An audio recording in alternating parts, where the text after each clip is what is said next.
The Doctor. In the TARDIS. Next stop, everywhere.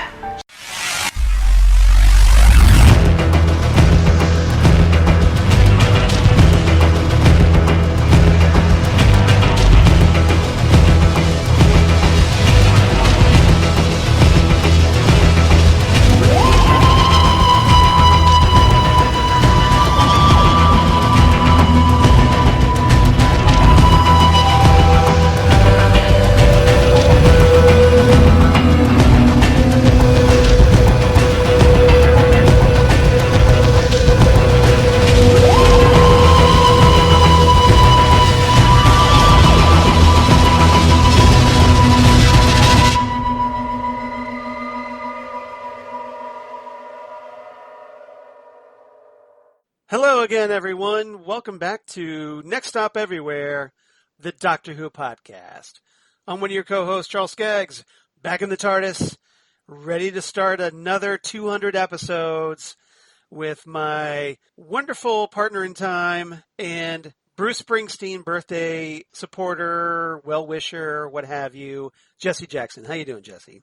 I am good, Charles. Yes, as we're recording this, it is the boss's 71st birthday, and so Twitter has been filled with really nice birthday greetings for him, and he gave us all a birthday present last week when he announced that he has a new album out coming in October. So, yay! Well, good. So at this point, since he is of slightly advanced age, yes, do you start wondering that with every new album release, this is going to be the last one? Absolutely. Not to take us off on this, but yeah, I know. No. You could save most of that for the Bruce Springsteen podcast. Right, yeah, but in 2016, when he was doing the River Tour, I felt like that the guys on stage, David Bowie had died, Glenn Frey had died, Prince died. Yep. And so I felt like they were very aware that the road in front of them is much shorter than the road behind them. Yes. And they seem to be relishing the idea they get to play together again. And they just did a Rolling Stone interview, a guy named Brian Hyatt did talk about it, and he candidly says he doesn't know how long they have, and he's kind of itching. They would have had a world tour starting in April of 2021, but because of the pandemic, he has no idea when they will ever get to tour again, if they'll ever get to tour again. Exactly. Yeah, so yes. All right. Well, I was just wondering, so lest anybody think that this is set listing Bruce. That's right. We're here at episode 201. We are going to be talking the Space Museum. And this was a very interesting story from season 2 back in 1965, the 7th serial of this, written by Glenn Jones, directed by Mervyn Pinfield.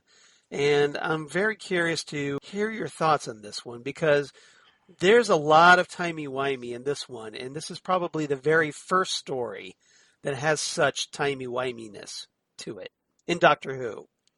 Yeah, I read that, and I actually, that's one of my disappointments in the show, in the episodes, Charles, is I don't feel like, I think the first episode set up a lot of timey-wimey potential. Right. And then the other 3 did not deliver. Yeah, I understand that. Yeah, I mean, I think that's a fair criticism. And just to pull back the curtain, I had my notes, and I gave this thing a pretty low rating. But I got home early, and so it was 5:30. Mm-hmm. So I pulled up the second episode and watched about 10-15 minutes of it, watched a little bit of the third episode, and then watched a little bit of the fourth episode, and bumped my rating up. Okay. Because I feel, and when we get to this, I want to talk some specifics about it. But I like this episode a lot more on a second kind of rewatch. Okay. Even though I only picked pieces of it, I like this a lot more than I did the initial watch. All right. That's good. That's good to know. I don't think this is the best story. Yeah. But I do think it's an intriguing story. At least the initial premise is intriguing.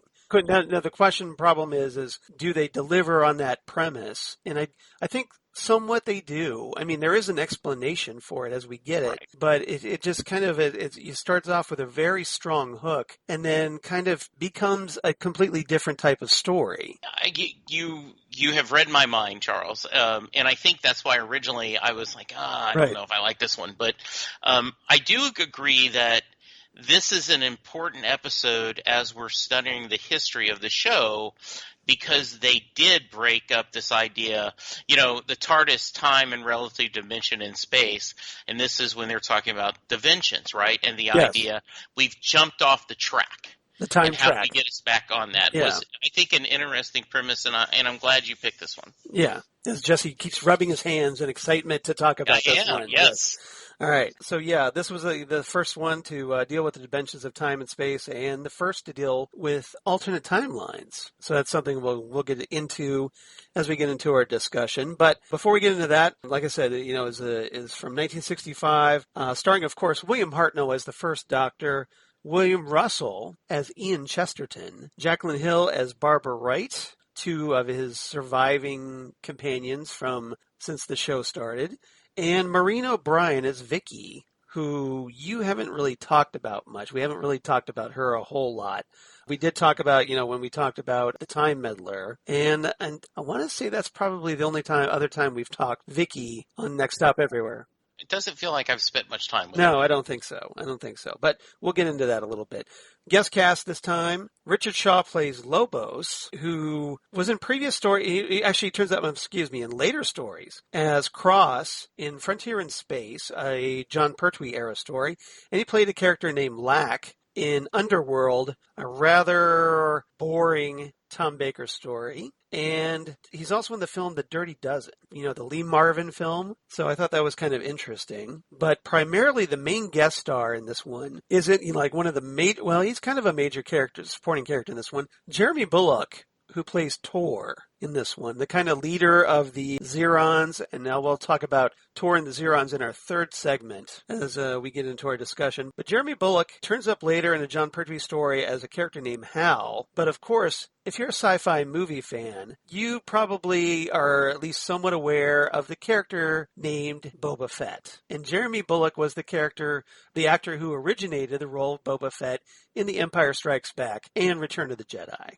I did not know that. Yes. In my best, Ed McMahon impression. Yes, that once again, because we're timely on the pop culture here. Yeah. But so I thought that was really cool, and especially with Boba Fett getting a lot of play on The Mandalorian. Whether he's going to be turning up in season 2. I thought I'd mention that. He's also turned up in a lot of Bond movies. Jeremy Bulloch has appeared in The Spy Who Loved Me, For Your Eyes Only, and Octopussy from the Roger Moore era. Two of those, the last two, he turned up as Smithers, an assistant to Q, in those, rather comedic lab sequences that they used to do back in the day, and with a lot of prop gags in that one. Peter Craze, who plays Daco in this story, another one of the Zerons, he is the younger brother of Michael Craze, who is a William Hartnell era companion, Ben Jackson, whom we talked about when we talked about the War Machines, and when we talked about the 10th Planet. So I thought that was pretty interesting that Ben's brother turns up in this one. He also played a character named DuPont in Patrick Troughton's final story, The War Games, and a character named Costa in a Tom Baker story, Nightmare of Eden. We had an actor named Ivor Salter as a Morok commander. And I thought he was interesting because he played a character named Odysseus in a previous story, a later story, The Mythmakers, from the William Hartnell era. And he played Sergeant Markham all the way later in the Peter Davison era in the story Black Orchid. And we also had Peter Diamond, who played a Morok technician. And I thought he was interesting because he played the Tusken Raider who attacks Luke in the very first Star Wars film. They got the Tusken Raider that goes, which, makes a lot of sense, right? Because they filmed this in the UK, so obviously character actors hanging around there, like, hey, they just needed a gig, right? So, anything. There's a lot of cross-contamination between Star Wars and Doctor Who, probably because, hey, George Lucas used to watch Doctor Who back in the day, and kind of nicked a couple things here and there along the way, a little bit. Primarily, the personality of Yoda, which pretty much resembles William Hartnell's first Doctor. I'm just saying. I'm just putting that out there. I am so glad you brought that up. Especially when he laughs, like in this story. Yeah. When he's all, yeah, all mischievous and everything. That's frickin' Yoda. I'm telling you that. And I'm telling you, Charles, right, I made this note. The bad guys are in white. Right. In this episode, and the good guys are in black. Mm-hmm. What does that sound like? Yeah, exactly. And, and once again, this is 1965, so 12 years before Star Wars comes out. Just pointing that out there. Peter Diamond was also in Empire Strikes Back and Return of the Jedi, like Jeremy Bulloch was, but he was also in 2 Superman movies, Superman 2 and Superman 4, The Quest for Peace. And he was also in Raiders of the Lost Ark. So that's a pretty impressive resume as far as I'm concerned. Absolutely. Even though most of those roles are kind of bit player roles, it's still pretty cool to say, hey, I was in Superman 2. Yeah, I was in Raiders of the Lost Ark. Star Wars, Empire. Yeah, very nice. That's a pretty solid acting resume, or acting CV, as they like to say in the UK. So just thought I'd mention that. Trivia this time. I talked about this being the first story to deal with dimensions of time and space. Writer Glenn Jones, he also acted in Doctor Who, playing a character named Kronz in a Tom Baker story called The Sontaran Experiment, which we haven't covered yet. He's one of only 5 writers who have both written and acted in Doctor Who.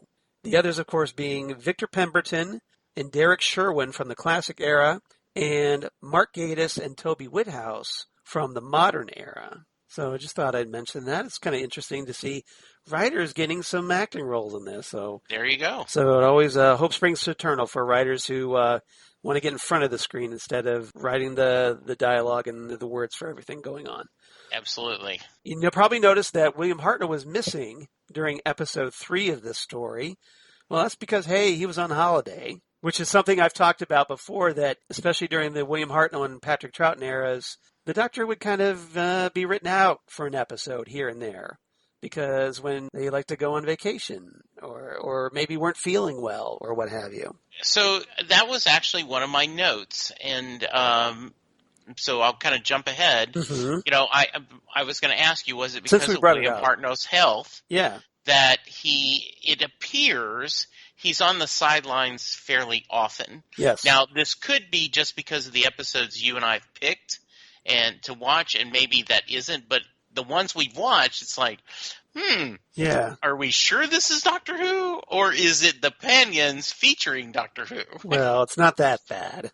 No. He is in 3 out of 4 episodes. I should point that out. Good point. Yes, that's 75%. That's a solid C. Okay. And then lastly, the Dalek shell that we see in the museum. This was the final appearance of the original design of the Daleks until way in 2015 with The Magician's Apprentice. When, of course, Stephen Moffat decided, well, hey, let's show all the Daleks from all the various eras, and won't that be cool to see them on Skaro like that? So a lot of older fans like myself definitely appreciated that.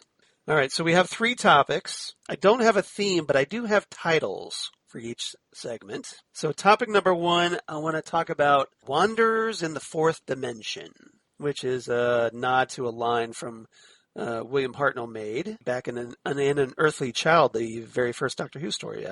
So here I want to talk about the first Doctor, Ian, Barbara, and Vicki, who through a rather unexpected event end up jumping a time track as the TARDIS lands before it lands. And they start exploring and find that they're not able to touch things and not leave any footprints, and it's all very mysterious until the Doctor finally figures out what's going on. Ultimately, this all leads to a rather ominous potential threat, as getting a glimpse of their own future, they see themselves in display cases in this space museum, and their mission now is to prevent that from ever happening, and essentially altering time so it doesn't happen. So a pretty cool premise, especially for 1965. And I'm dying to know your thoughts about all this. Yeah, I really like the premise and the setup and the We've got the food dispenser, by the way, the first time I've seen, Yes. which is so cheesy, but Right. lovely. Where it takes like forever just to get a cup of water. Yeah, right? like instead of just, Instead of like a water cooler where you just spout. yes. Yeah. And the, no footprints, we're in clothes, and the doctor going, well, of course we are.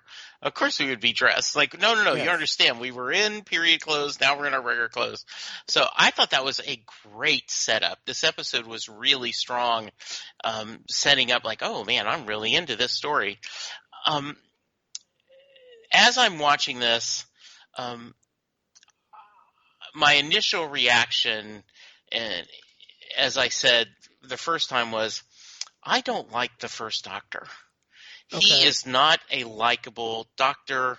I don't care for him whatsoever. I mean, the grumpy grandpa just doesn't work for me. Well, you should totally identify with Grumpy because you're often very grumpy. Yes. So you're Captain Grumpy. So, I'm like, I don't get how anyone loves this. I don't get how this series worked.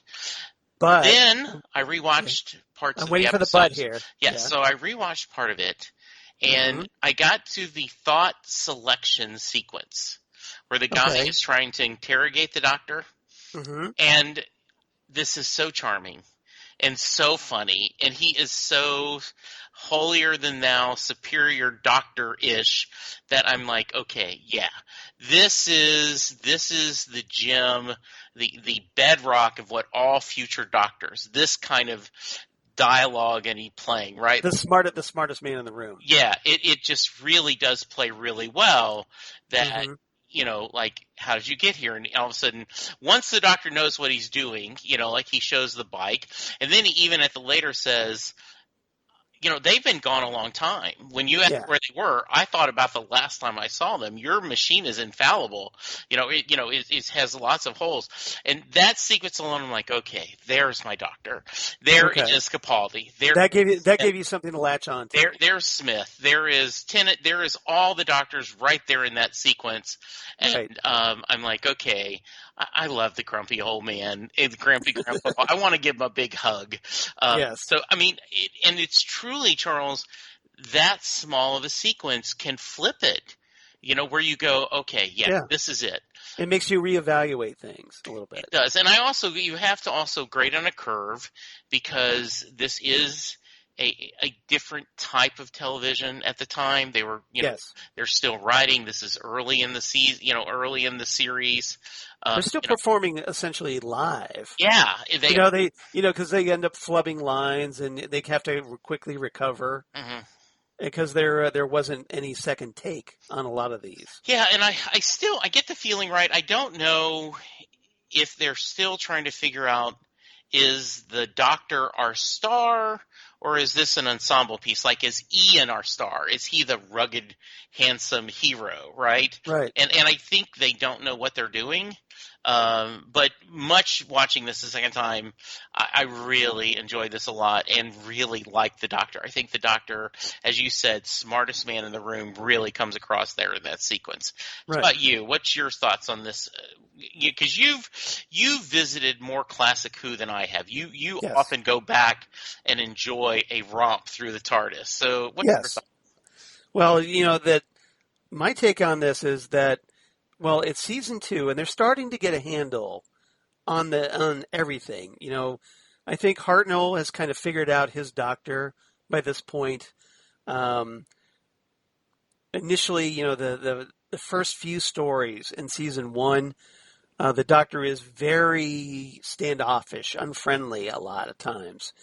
But by this point, after Susan's departure, in the Dalek invasion of Earth, which we've talked about, that it feels, the doctor has, he's not taking himself so seriously as he used to by this point. He's having fun. There's a great moment, one of my favorite moments in the story, where to evade capture, he hides out in the Dalek casing, the Dalek shell. And he's just like, raising it up. I mean, actually what he does this really goofy impression of a Dalek and and then he, he raises up the lid to the Dalek casing, and pokes his head out, and he's all giggling and laughing to himself, and really enjoying Yes. that he pulled one over on these guys, Yeah, or over on the Morocks. That was a great scene. Yeah. And like you brought up the interrogation scene, which was another great scene, a great showcase for Hartnell, where he's having the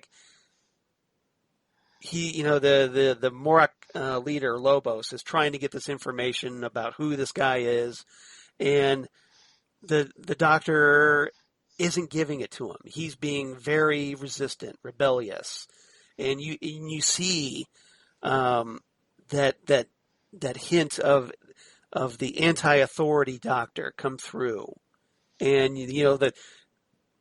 really kind of highlighting that this is the guy who, as we know later on, rebelled against his own society, the Time Lords, and escaped from Gallifrey in a stolen TARDIS. The other thing, just slightly, I mean, and this is a little bit of a stretch, but I think if you know how you squint, you can see things. Just the taste of Scarlett Johansson being interrogated in the Avengers, right? Like, they think they're in control, but she is. Right. And the same thing. Right. He thinks, the governor, Lobos, thinks he's in control, and he's not in control whatsoever. I mean, the doctor is playing him so great, and that's a really nice scene. Although I was a little let down, we didn't get a William Hartnell backwards chair flip. There you go, yes. But, so I guess we'll have to kind of, give that one to Scarlett Johansson. Yes, absolutely. In the Avengers, the first Avengers movie. Ian and Barbara, I really love Ian and Barbara. They're the original companions from Earth. Right. They were our point of view characters. And this is the story where this story is set, is right before their final story. Oh, okay. And where they say goodbye. So by this point, I think they've kind of resigned themselves that the doctor's not getting them home. So now they're just kind of enjoying the adventure more than just like, hey, we'd like to get home now, please. And, Ian, as you talked about, kind of being the heroic young male lead, and of course, being 1965, there was a lot of emphasis on him, being heroic, even though he's a school teacher, right. and wasn't exactly, built for fighting bad guys. But he gets a little showcase moment. There's he gets a little fight sequence in this one. So he throws down.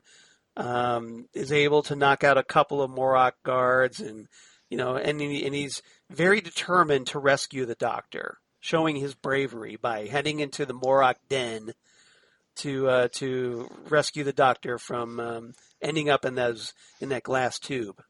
Yeah, so, they're definitely. So what did you make of Ian? Yeah, I liked it a lot. I mean, I love the whole in the spirit of Springsteen's birthday, no retreat, no surrender, right? Like he's like, I'm gonna go in this. I liked it a lot. I also liked the little bitty him and Barbara, like, okay, we're going to leave yarn. We're going to leave a trail. Yeah, they got smart, right? Yeah, and then she's like, this is a good sweater. Oh, come on. And like, how would I do this? She's like, do you have a penknife? That little banter back and forth was really nice. And like, oh, I happen to have a penknife. And I'm like, this is way before TSA regulations where people used to carry pocket knives. But back in the good old days when you could carry armed implements and not get hassled by the man at the airport. By the way, right, we were Chris was moving to his new apartment and said at one point Linda and his Aunt Mary said, do you have a pocket knife, Jesse? And I'm like, no. Why?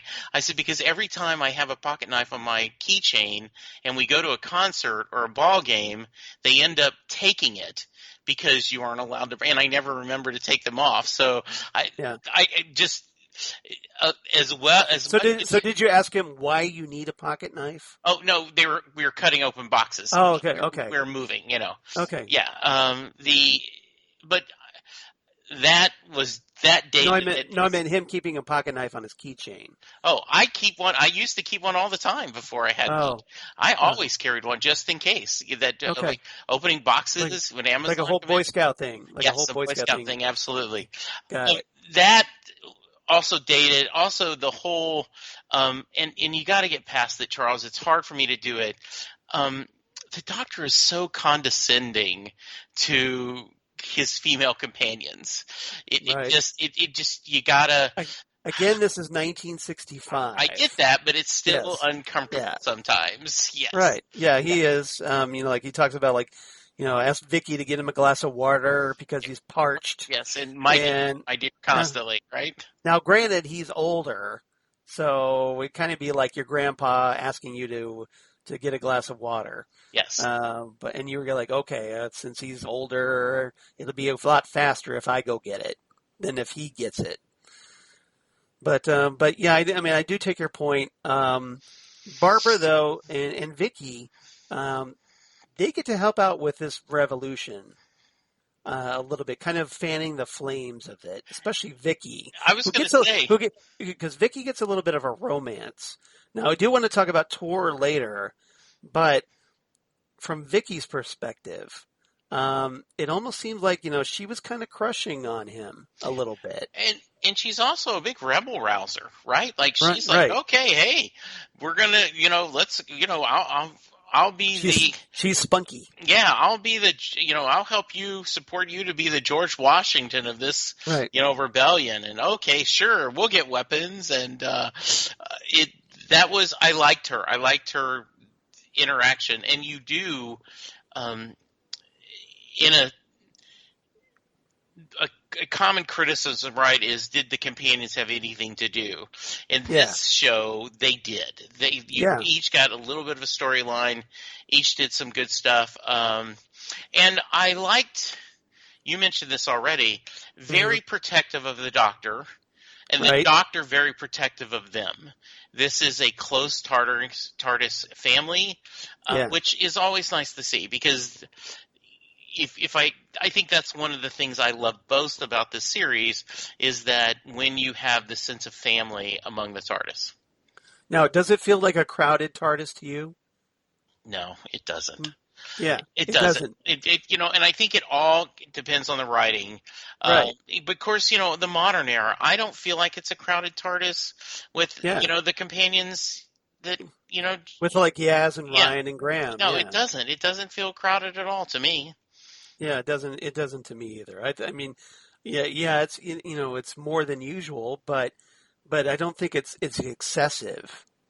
Each character seems to have something to do, especially in this story, and interestingly, what they do, the stoking the fires of revolution in the Zerons. This is actually, as we're told, as we find out, this is what actually saves them from their fate.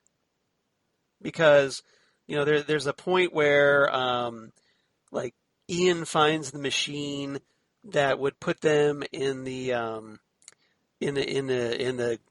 display cases, shall we say, and he smashes it. He's like, that's it. Like, so therefore it can't happen, right? And then the Doctor turns around and says, well, they do have, like, they are in charge of the entire planet, so there's probably more than one machine that could do this. So at that point, he gets a little, they get to feel like a little resigned to the idea that, hey, there's nothing we can do at this point. But then Vicki and the Doctor turn around and say, hey, look, since we got here, we've been affecting events, and they made an impression on the Zerons and stirred revolution within them. So even if we can't affect our own future, maybe they will because of how we affected them. And one of the things that I'm glad they brought up is the Doctor, like, and I'm not quoting, but like, or maybe we're doing exactly the events that lead us in this case. Yeah. We have no idea. We don't know how we end up being exhibits in the museum. So, yes, you might, okay, we're changing our future, or we are maybe marching exactly to that. We don't know. And the issue is, well, then I'm going to do what I think is right. And then I'm going to do what I think I should do, and the consequences be darned. Right. All right. You watch your language, young man. I'm just saying. or as Captain America would say, language. Very nice. All right. But yeah, and I really like that. And then ultimately we find out from the doctor that, well, hey, that whole jumping the time track thing, well, it was just kind of like a result of this broken doohickey that wasn't quite clicking into place. It was just kind of taking a little longer. So consequently, we arrived before we arrived. Isn't that funny? Isn't that, isn't... Yes, that was nice. But in this case, it was a good thing because they were able to avoid a rather unfortunate destiny. Yes. And everything kind of works out. So it was kind of, now the question, of course, is, well, did the doctor intend this to happen? Or did it just, happen accidentally and the doctor's covering up for his neglect or lack of knowledge about the TARDIS? Or both. Yeah, or it could be just a matter of, parts wear out and this is unforeseen consequences. Yeah. I did not pick up, though I could be wrong, that the doctor had planned this. I do think it was something unexpected either. Yeah, but it's hard to say with the doctor because remember rule 1, the doctor lies. Yes. I also think that the first doctor, William Hartnell, does do a good job of showing enjoying the unexpected turns. Right? Yeah. Like, oh, okay, we've fallen off the track. Isn't this interesting? Oh, I've been, I've been frozen, but, I have a titch of the rheumatitis. But except for that, and that happens every time I get frozen. He seems to relish that. Oh, the experience. Yeah, the experience. Exactly. Just whatever it happens. This is why I did not stay on Gallifrey. I signed up for whatever comes to me, and I'm going to take it all in stride and enjoy the experience. Well, I may be stealing one of your quotes. I apologize if that's the case. But Barbara kind of makes this observation about the doctor. He says they were kind of like debating about whether they should try to make a break for it. And Barbara makes this comment along the lines, I can't remember the exact quote, but so I'm paraphrasing here. But she says, well, the doctor's curious, so we're staying. That isn't a quote of mine, but that is, I think, once again, you're laying the foundation of the next 25 to 30 years of Doctor Who in these kind of statements. Yeah. Without even realizing it. These are the building blocks. And that's why I think the Hartnell era is so important. And, a lot of, especially new Who fans like yourself may be inclined to go like, oh, it's in black and white. It's got wobbly sets and really cheesy, stupid things like the water dispenser machine. But there are some key foundations here. Yes. This is the foundation that the rest of the legend, the legacy of Doctor Who is built on, the bedrock. And like things like this, establishing those definable traits. And, the iconic ideas of this series.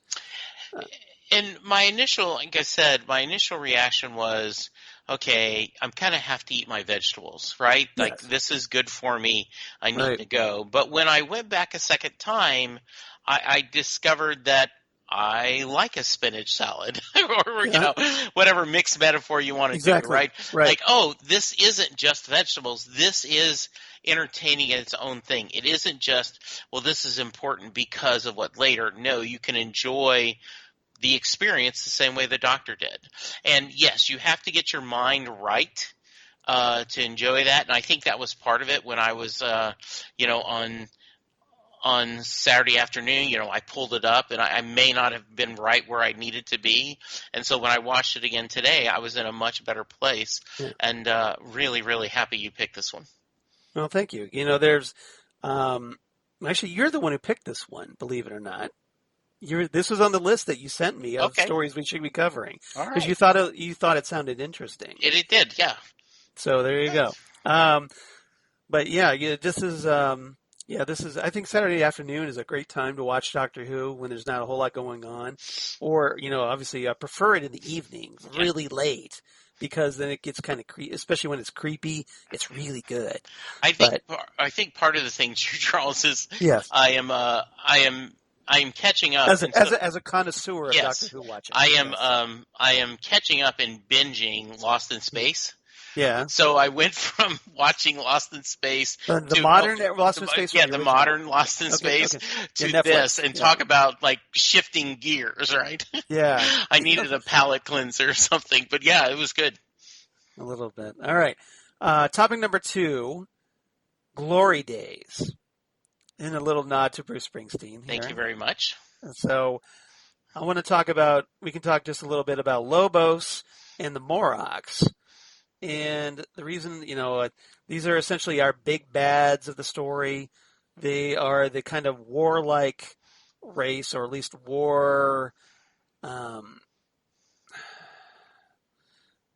formerly warlike race. Because as we're told in this story that essentially, by this point, Lobos is like this really bored and desperate museum administrator and colony governor. And he's talking, when we're introduced to him, he's kind of like moaning and grumbling about we used to have the glories of the Morlock Empire and their past. So it's kind of like, where you had, like, if you're a Deep Space Nine fan and you had Gul Dukat lamenting about the past glories of the Cardassian Empire. And that's essentially what Lobos is.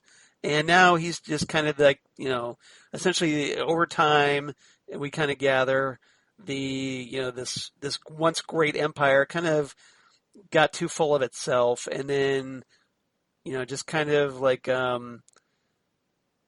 dipped, and it lost their edge, and they lost their mojo, to use an Austin Powers term. And now they're just kind of coasting by and in charge of this planet, and they took over from these pacifists, the Zerons. So what did you make of Lobos and the Morlocks, and they're essentially taking care of this space museum? A little bit of the glory of the Centauri race from Babylon 5, yes. right? Oh, you mean like Londo? That's what I was thinking. Yes, of. right. Londo Mollari. That's a better comparison. Yeah, that is this, back in the glory of the Centauri Empire. And he has that arrogance to him, and that, I know I signed up for this and you were drafted, and he's talking about, he seems to be a long-lived race, yes. And just his, he's burned out. He is burned out. I think that's well said. And I don't, and I truly don't know if they are, yes, they are the foil. They are our main enemy, but it's more just, they're just, and even the Doctor talks about it, the decline of Father Roman Empire. It's happened before, right? Like, this is, right. You guys have gotten too high and mighty. Or the fall of the British Empire. Yeah, you've gotten decadent, and you're not doing anything. People used to go to see the museum and look at. Now no one does. They still have to do this. I did like the line, maybe you should cut admission price. Like, have a sale so more people would come. That was a funny line.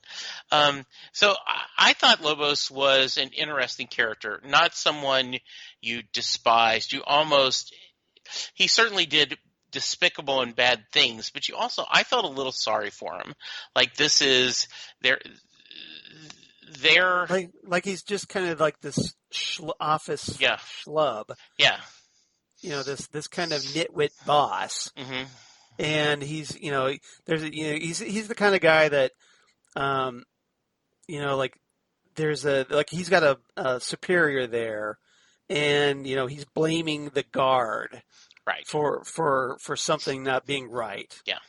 And he says, well, you need to he's yelling at the guard going, you need to take care of this, right now, trying to look impressive in front of his superior. Yeah, we're going to tighten up this later. By yelling at an inferior. Yeah. We're going to tighten up this later. I did feel... He's that horrible middle management. Yes. And he's... At a company. He's dead, and he doesn't even know it yet, right? This society is dead. Yes. You just don't realize it just by pure, they're just staying on, and they truly aren't alive anymore. So I thought that was an interesting thought. It was good. He was a good villain. Okay. And, obviously these oppressors end up getting theirs in the end, so that was nice to see. All right. Anything else about the Lobos and the Morocks? No, I said, we've already talked about the great the great interrogation scene. That was just so much fun. Yeah, that was good. Yeah. That was good. All right, so topic number 3, let's talk about, you say you want a revolution, well, And so let's talk about Tor and the Zerons. And we can also talk about that little thing that he's got going on with Vicki. And, essentially the Zerons, as I talked about, they were pacifists. And they are encouraged upon meeting, and they're kind of almost looking for someone to help them figure out what to do about the Morocks. And they come across, the doctor and his companions, and that little spark of revolution catches fire rather quickly, as it turns out, because, well, hey, it's a 4-part episode. We got to wrap this up in an hour and a half. So we kind of have to move things along as far as the revolution goes. And they end up freeing their people. So what did you make of Tor and the Zerons, Jesse? I liked them. I'm not gonna. I can't remember. I was trying to look it up real quick and I couldn't find it. But there is a play that was made into a movie that is a depressing movie. Glenn Ross. Yeah. Which is all about, back people selling siding and sales, and there is and Jacqueline and others, and they're like, if I could just get the blank leads. I don't remember what the name of it, but the whole coffee is for closers, Jesse. Coffee is for closers, right? But there is this box of certain kind of leads that are supposed to be golden, and if you had those leads, then you could make a sale and everything could be well. And I thought of that, like, if we just had weapons, right? If we just get to the weapons, get to the weapons. Boy, if we had weapons, we could win. Like, and even one guy's like, whether we got weapons or not, sooner or later we're going to have to attack. Oh, no, we can't attack till we got weapons. If we only had weapons. So that made me think of that movie. Well, it's almost his excuse, like, I don't have to attack as long as I don't have the weapons. So we'll just keep focused on the weapons, right? Yeah, exactly. He's very charming. Yeah. I did like how Vicki was kind of thrown in there and was, okay, hey, I'll buy your premise.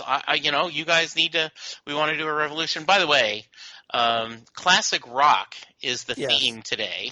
So I'm going to say classic rock theme. Well, I only did 2 with kind of musical influences, but so let's go with that. I liked it. I liked how she was engaged. I think she was a little bit, I think, intrigued by Tor, which who wouldn't be? He's charming, he's dashing, he's got kind of cool eyebrows.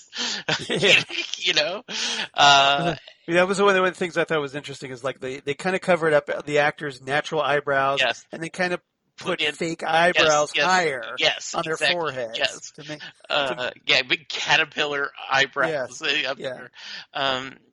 But he's dashing in his dark uniform, and hey, he becomes Boba Fett, so that's cool, right? There he is. She could sense that magnetism right away. You could sense that Mandalorian allure. Yeah, there we go. So I think that was a nice little subplot that,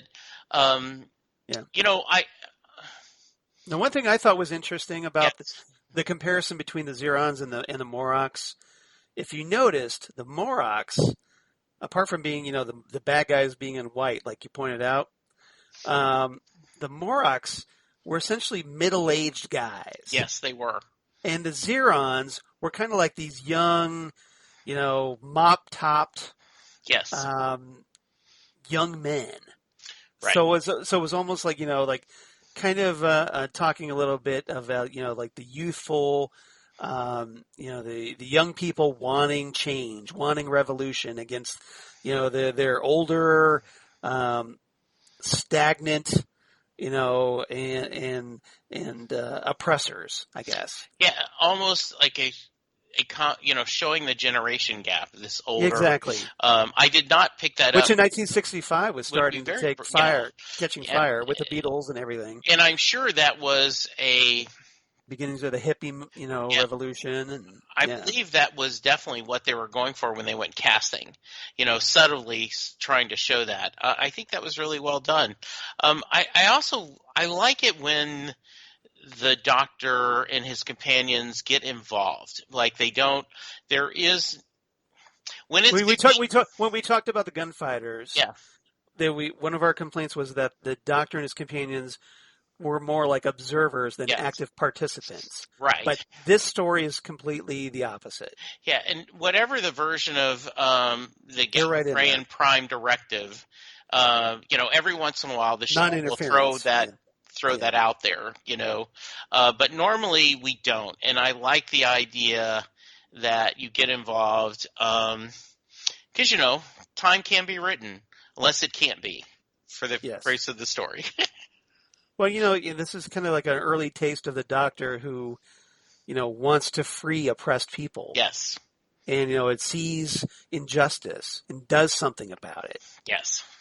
And again, I think that's a change from this first season on where Hartnell's first Doctor was more of like, I don't want to get involved, just, leave Susan and me alone. And, we shouldn't interfere with this. Mm-hmm. And here he's becoming more actively involved and actually taking steps to interfere in planet's development. And I free people. You could make the argument that this is his companion's influence. Mm-hmm. Like when he first started, he and Susan were just going to be observers. Yeah. We've stolen the TARDIS to go watch things. And because of his working with the humans and his other companions, they influence him. They influence the Doctor, and this is why he was more active. I also, I like the ending where he was very, very self-satisfied, all happy about, he's gotten a little bit, some kind of device like they gave him. The time-space visualizer. Yes. Yeah, which essentially is like a time TV. Yes. That if we ever get around to the chase, we need to talk about the chase because it's a very important story when Ian and Barbara leave. Okay. But yeah, we get to see that time-space visualizer working as essentially in that story, the Doctor brings up the Beatles and watches them on TV. Oh, how cool! And we got to hear a couple of Beatles songs, so it's pretty cool. Nice. Yeah. So early using the TARDIS to go to favorite shows, like all the way back. Who knew? Exactly. So yeah, exactly. So you would probably get a kick out of seeing that. Absolutely. Yeah. Yeah. Any other thoughts?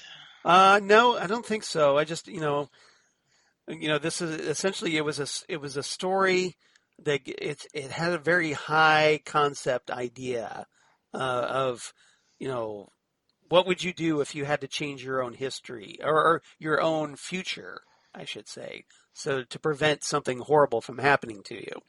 And then it kind of in episodes 2, 3, 4, it shifts gears and essentially takes on the traditional oppressed people are rising up against their oppressors.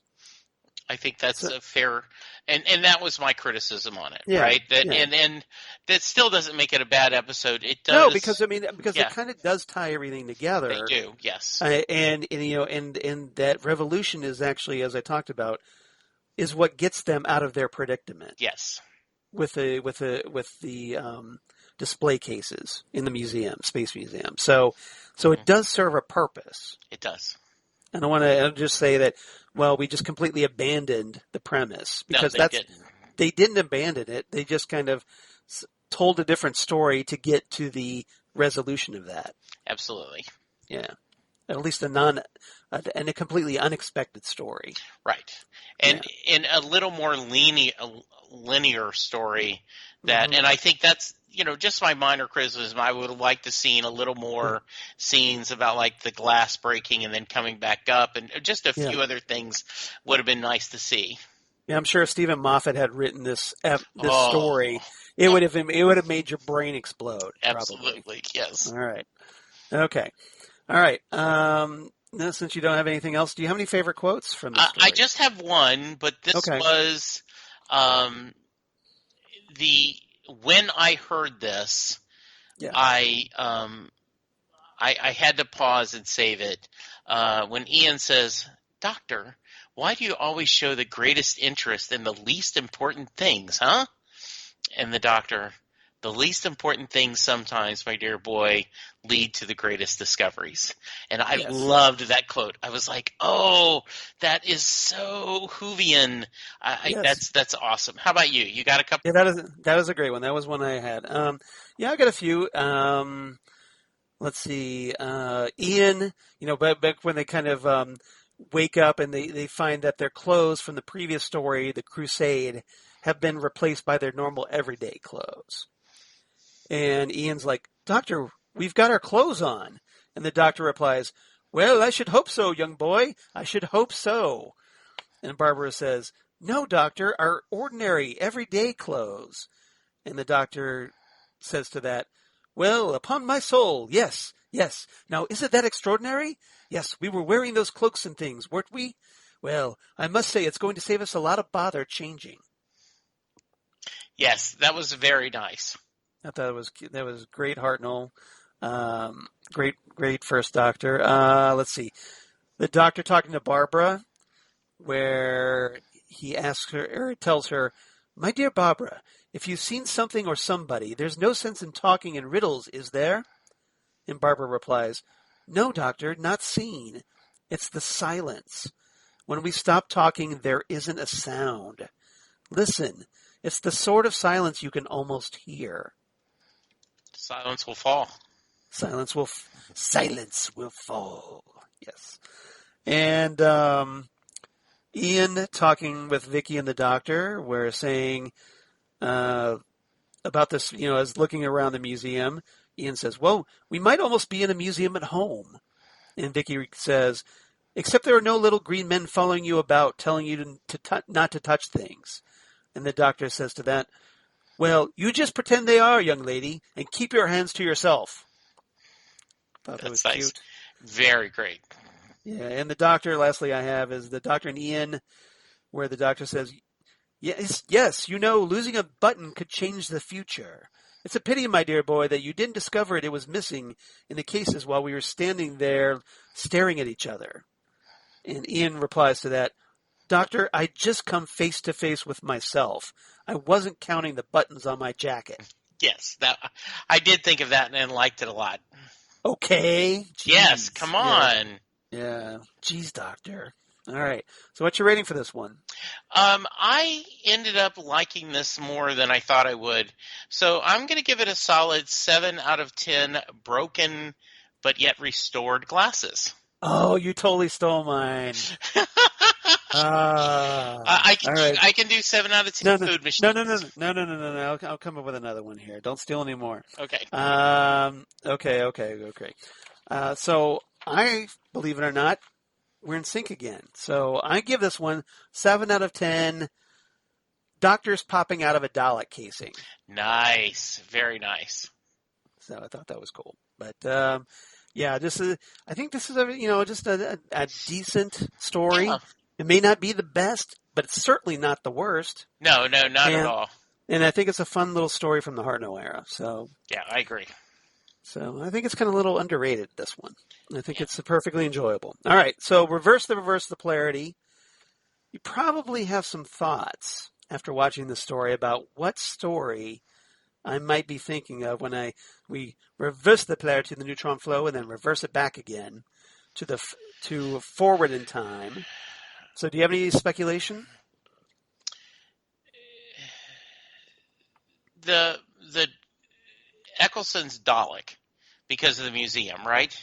Ding, ding, ding, ding, ding. Okay, yes. We have a winner, yes. Yeah, so I'm going to reverse the polarity back to Dalek, the 6th episode from Series 1 in 2005, written by Robert Shearman. And we've talked about this a bit, so I don't need to go into huge detail, but yeah, what I was thinking of is, when they arrive in a massive underground bunker near Salt Lake City, Utah in 2012, we have the Ninth Doctor and Rose drawn there by a distress signal being transmitted from the bunker. And they look around at various alien artifacts that have been set up on display in glass cases. And one of them turns out to be a Cyberman head. And then we find out later that the owner of the collection, Henry Van Staten, he just happens to have a Dalek. So he actually has a Dalek in this quote-unquote museum. And this space artifact museum. And ultimately, of course, thanks to Rose touching the Dalek. And you notice in the space museum, the doctor, Vicki wanted to touch the Dalek. And the doctor says, no, don't touch it. Yes. And so she didn't touch it. So maybe he was afraid it was going to come alive. But of course, Rose does touch it. Apparently, Rose, not as smart as Vicki, as it turns out, touches the Dalek. The Dalek comes alive and ends up killing just about everybody. And then, Rose kind of feels sorry for the Dalek because it's all alone now. And then the Dalek essentially decides, well, I can't kill Rose because it's got these new human emotions. And then it kind of gets repulsed by itself and asks Rose to order it to self-destruct, and she agrees, and so it self-destructs, and boom, and then it's all good. The end. Yeah, very nice. So yeah, if you like that story, if you like the Space Museum, definitely check out Dalek. It's a great story. It is a great story. One of the first, I think, classics from Modern Who, and highly recommend it. Definitely check it out. Absolutely. All right. Okay, so we have feedback. Yes. So we have writing in our regular writers, once again, Holly Mack and David K. Proctor writing in. Absolutely. So do you want me to read one or read both? How about I read Holly and you can read Dave's? Well, who saw that coming? Or I can read Dave. No, I'm just teasing. Okay. Go right ahead. Dave's is the longer one, so I was giving you a chance to do the longer one. So, okay. Let's see how this works. Yeah, you make me do the hard work after talking. Yeah, I see. Okay. No, go. The honor. Go. All right. Oh, it's an honor. Yes. Right. Hey, Charles and Jesse. Hey, Holly. Hey, Holly. I have to say this was a decent story. I enjoyed the character Vicki and how she interacted with the others. The Doctor hiding in the Dalek had me grinning. Jeremy Bulloch as Tor was cool. Cool to know later on he would be in another science fiction related fandom, Star Wars. Wonder if this also wasn't a slight basis of, for the new Who episode Dalek. Oh, ding, ding, ding. There you go. With the museum owned by Van Staten, along with Big Finish story Jubilee. I'll wrap it up here, Holly from Wisconsin. Yeah, because Jubilee was actually the original story for Dalek. It was actually Robert Shearman kind of adapted his own story because he wrote the Jubilee story for Big Finish and then later adapted that story for Doctor Who. Good. So for the TV series when it came back. So thank you, Holly. We always love hearing from you. You're always great. Do. Yes. Definitely appreciated you supporting our show, and you're always welcome anytime. Absolutely. All right, so of course, David K. Proctor also writes in about the Space Museum. Says, sorry I didn't get a chance to reach out last week, but happy 200th episode. Well, thank you, David. Hope everybody out there appreciated our 200th episode. I know it was a lot of fun. It was. And we had a great time. Even though we didn't hit our 90-minute goal, Still, 2 hours, 15 minutes, that's not too bad for us, Yes. considering the amount of people. So I think it turned out okay. Yeah. And I think it was a great discussion, personally. I think so too. Absolutely. So I hope everybody enjoyed it. All right, so David continues, I have watched the William Hartnell era and have usually enjoyed it as a historical adventure. However, it is fun to try and imagine what it must have been like in 1965 when this was the pinnacle of science fiction television. Humanity barely left Earth, and here we're imagining other worlds. And other worlds with life, but of course it was the 1960s, so it was a world at war. And it was interesting to see how once impressive soldiers have become bureaucrats and how the ones in charge would do anything to stay in charge. It's a good thing that our world isn't like that. I see what you did there, Dave. I detect a little sarcasm there. I do too, yes. Even though this is an email, I can detect the sarcasm. I can too, yes. All right. Wonder who you're thinking about. The companions in this episode seem to be leading the way once the Doctor is captured. This is unlike them when they first came aboard the TARDIS. It makes them more like modern companions. Good point. Good observation. I couldn't help but think of the Christopher Eccleston story, Dalek. Yes. Well, everybody zeroed right in on this one. Yes. So it seemed pretty obvious to me personally. I am glad to have this tiny contribution to your next 200 episodes. Stay healthy. Less than 100 days left in 2020.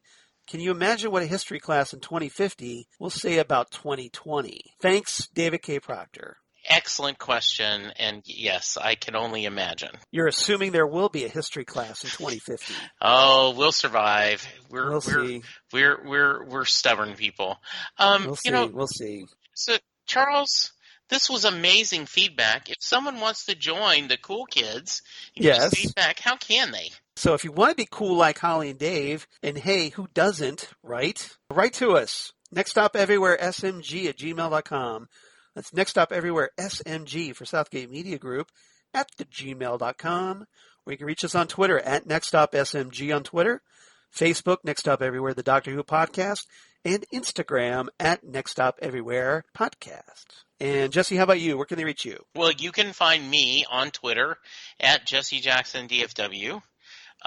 You can hear me right now. Charles and I normally are talking on the Fandom Zone podcast. We're taking a little break right now.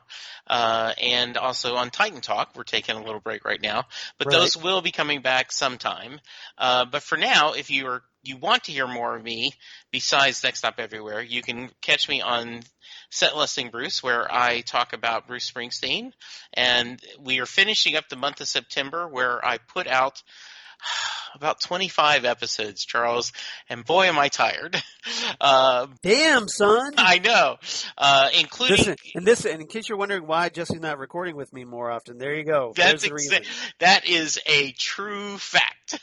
See, I get shortchanged. Yes. But...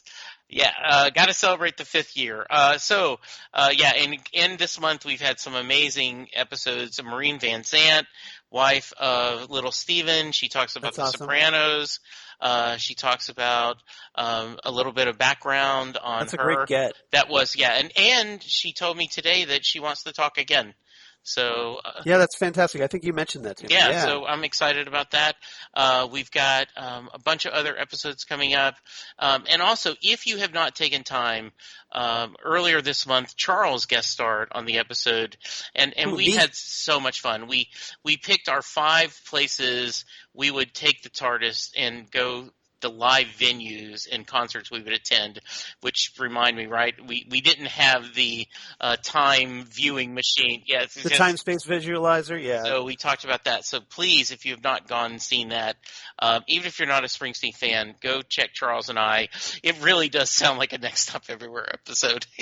We had a blast. It's pretty close. So yeah, if you want to kind of, hear us do Next Stop Everywhere, but on talking music. Yes. Yeah, check out Jesse's set listing, Bruce. It was a lot of fun doing that. And thank you for having me on. And before I kick this over, I do want to say, you're going to mention this, but you guys, you and Zan are doing a rewatch. You're doing kind of guest spots on Yes. Ghostwood about Twin Peaks. Your Twin Peaks episode, you're talking X-Files, and I've had so much fun going and watching those episodes and giving you feedback. And so, We definitely appreciate it. yeah, by the way. it's been a lot of fun. So, Charles, where else can they hear you? You can also check out Jesse on Ghostwood a little bit, as he turns the tables on us, and he becomes the listener feedback on that one. I do, yes. All right. So as for me, of course, at Charles Skaggs on Twitter, at Charles Skaggs on Instagram, Facebook, of course, Charles Skaggs in Hilliard, Ohio, and my blog of geeky things. Damn good coffee. And hot. Damn good coffee and hot. We're talking about all the stuff we talk about here on Next Stop Everywhere. Your Doctor Who, Torchwood, Sarah Jane Adventures, all kinds of comic book sci-fi news, and news of my other podcasts for Southgate Media Group, including the aforementioned The Fandom Zone podcast that I do with Jesse, where, as he mentioned, we're kind of on hiatus right now. But, I've been watching The Boys Season 2, and it's really good, and we should talk about that. And I just finished Lucifer Season 5. That wasn't as good, but it's all right. Boy, great cliffhanger, though. Great cliffhanger. Yeah, but I liked it more than you did, I think, a little bit. I enjoyed Yeah. this season more than you, but yeah. Yeah, it's a little safer than The Boys. So, but Boys is awesome. And then the Titan Talk, the Titans podcast, also on hiatus, but as Jesse mentioned, Titans Season 3 is going to be on HBO Max. We got word that Doom Patrol has got picked up for Season 3, so maybe Nick will return to talk about that when we talk about Doom Patrol Season 3. It's been a lot of fun doing that, and hope everybody checks those episodes out if you haven't listened or checked out Titans or Doom Patrol before. Please consider checking out Titan Talk. And then, of course, Ghost with Twin Peaks podcast, where, as Jesse said, I do with Zan Sprouse, whom you heard just last episode, and she's wonderful as always. We love having Zan here on Next Stop Everywhere. She's so fun to talk to. She truly is one of the nicest people and the funnest people we could talk to. I love listening to you guys on Ghostwood. And so we have a ball, even if, as Nick likes to point out, he sometimes doesn't know what the hell we're talking about. But we have fun, and hopefully encourage you to check out some of the stuff that we're talking about. And right now we're going to be recording our 4th installment of our 6-part X-Files rewatch, as we discuss Twin Peaks actors who have appeared on the X-Files. And this week we talk about Michael J. Anderson, who played the little man from Another Place on Twin Peaks, and the story Humbug, which is a great, great story. One of my personal favorites. It's a well-regarded classic by a lot of fans because of its quirky offbeatness, and definitely looking forward to talking about it. So everybody, check us out on Ghostwood, the Twin Peaks podcast. We definitely appreciate it. I know Zan would as well. So if you don't do it for me, do it for her, okay? Right? Because we all love Zan. So next time on Next Stop Everywhere, episode 202, and we're going to talk The Invasion with special guest companion John Takis. all right, John. Now, this is going to be an interesting one because it's an 8-parter from the Patrick Troughton era. So essentially, it totals out to about 3 hours total. So this is a good little investment. You have to kind of break it up. I recommend at least doing minimum probably episodes 1 through 4, then take a break, and then do 5 through 8. Okay. At the very least. But you can break it up more if you want to. And you can break it up episode by episode if you want. But it is a story that's worth talking about. And it's cool because this story was missing a couple of episodes, but we're finished with animation. And it's some of the better animation because this was kind of done before the BBC cracked down on the cost of the animation. So it's a little more fluid and it's a lot more stylish.